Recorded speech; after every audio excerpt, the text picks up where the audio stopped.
YouTube, what is going on, guys? Day one, Nate here. Now, you might be hopping into Blue Protocol for the first time and wondering what class you should choose.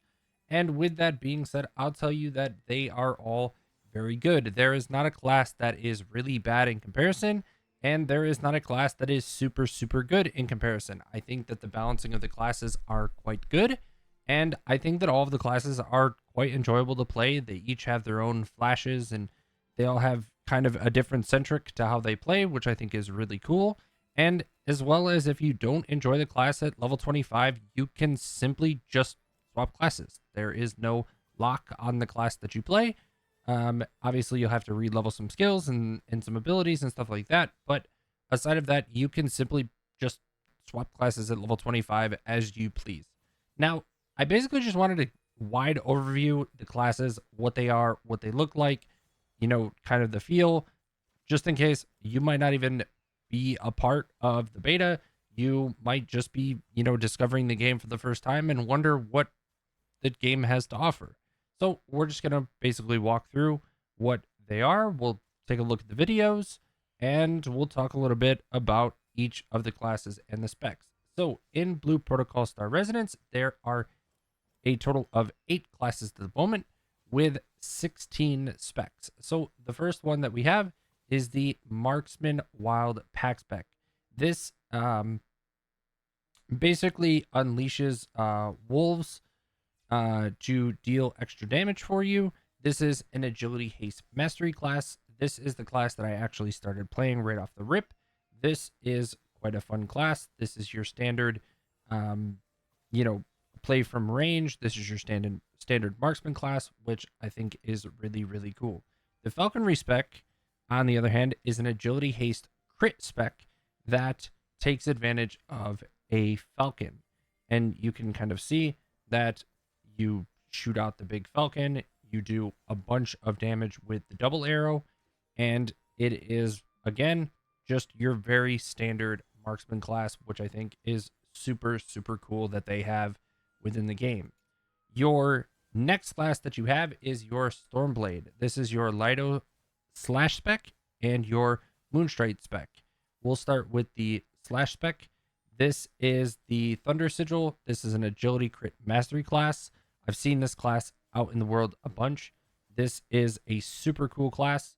You can see that this is your melee class. The way that I kind of compared it to was like the Deathblade from Lost Ark.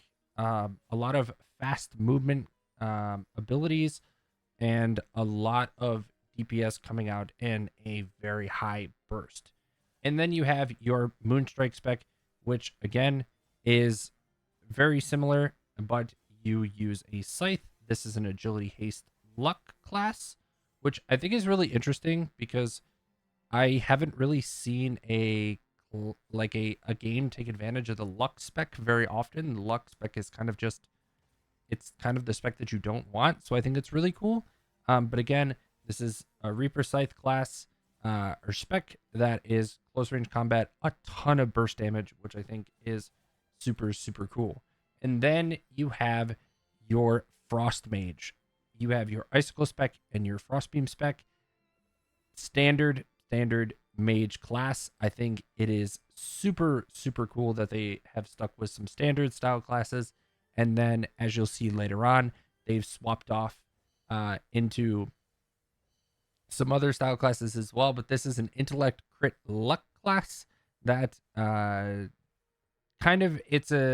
it's a crystal class in which you kind of build up crystals, and then the crystals do a bunch of damage as they hit the enemy, which I think is super, super cool. I think that the animations are super cool for what they are.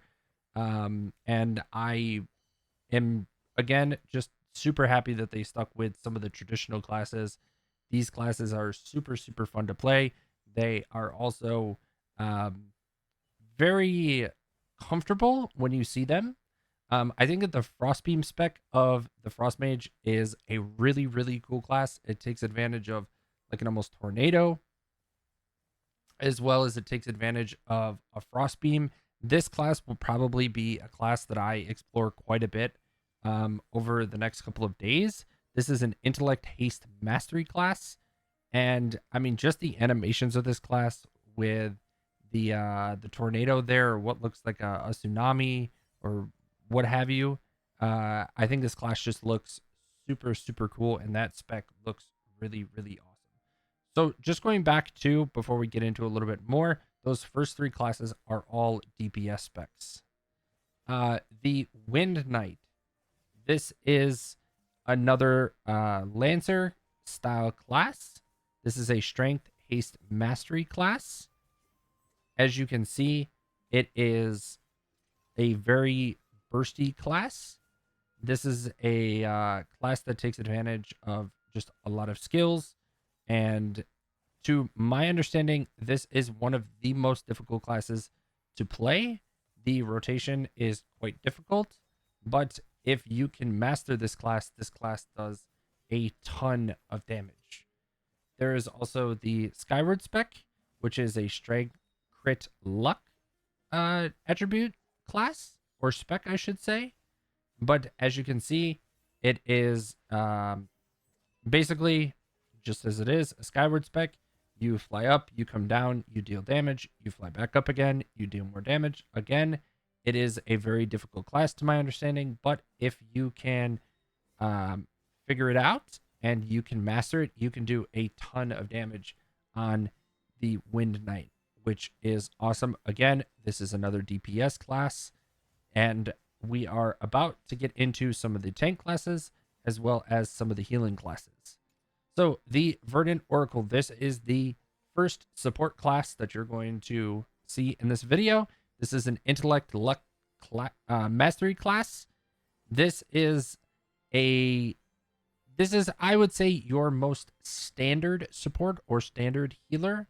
From the abilities, you can kind of see that has its AoE options, as well as it has its ability to also deliver buffs and deal damage as well. This is more of your damage version of this spec, where the Life Bend spec, you are basically just the healer and giving buffs.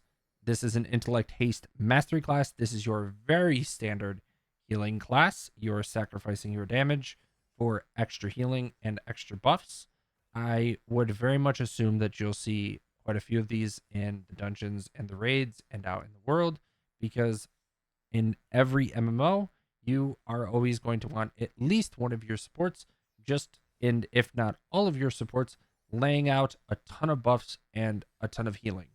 So this class is really, really awesome. Again, when I do go and try a support, I am planning on trying out the Life Bend spec of the Verdant Oracle. Now we get into the Heavy Guardian. The Heavy Guardian is going to be the first tank class that we talk about. This is a Strength Mastery Versatility class. This is the more I want to say that this is the more attack heavy version.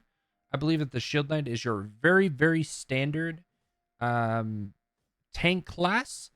This is the version that you can not only absorb damage, but you can also do extra damage as well, which is really, really awesome. I think that it's cool to have a class that's kind of like an in-between that kind of allows for that little bit of extra damage, but you also still have that tankiness that you can, survive as a tank and still do all of the things that you need to do. The block spec is the enhance of the block. This is the Strength Mastery Luck. This is the more defensive version of the Heavy Guardian. You enhance the block as you basically cast your skills and whatnot, and it reduces the attack damage received, which is really, really awesome. So again, I think it's cool to have a spec that allows you to do a little bit more damage, and then it also gives you the option to take a little bit less damage, but do a little bit less damage as well. Then you have your Shield Knight, and just in the name, it is the Sword and Shield standard tank. They call them guards in this game. This is a Strength Crit Mastery spec. This is the Recovery spec. And this is, again, throw the shield up, obviously you're still going to swing the sword, but through Valor Bash, it improves the defense and it gives it to the party, which is really, really awesome. And you can actually take care of yourself a little bit as well with casting Judgment, and that restores the lost HP, which is really, really great. So this is your just standard, very, very standard tank class. And again, then you have your shield spec.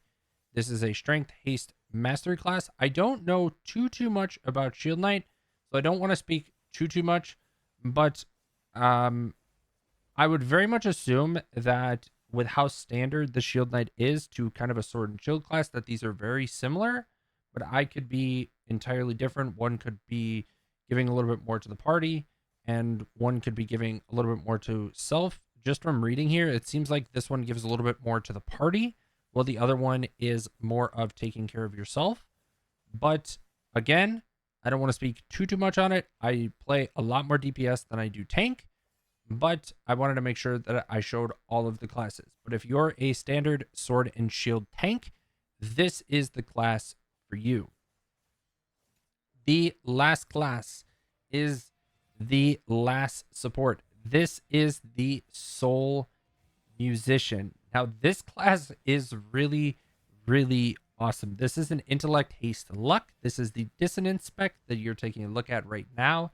This is basically, to my understanding, a super buff class. So this gives a metric amount of buffs to the team, while also giving the heals out.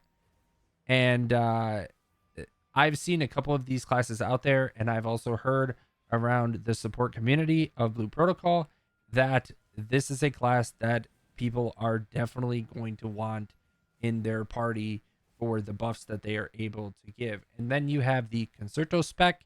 This is the intellect, crit, haste spec of this class, and this is more of the healing spec than the buff spec. As you can see, Healing Beat is its special attack, emphasizing the coordinated performance between healing melody and speaker. This is going to give out quite a bit more heals, but it still is going to definitely give the buffs. I think that it's super cool to have a musician style class and a class that is just quite a bit different than anything that you've really seen before. I haven't really ever seen this before.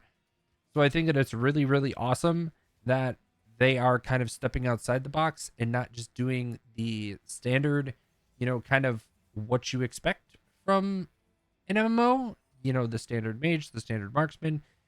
They've definitely started to step outside the box a little bit, which I think is really cool.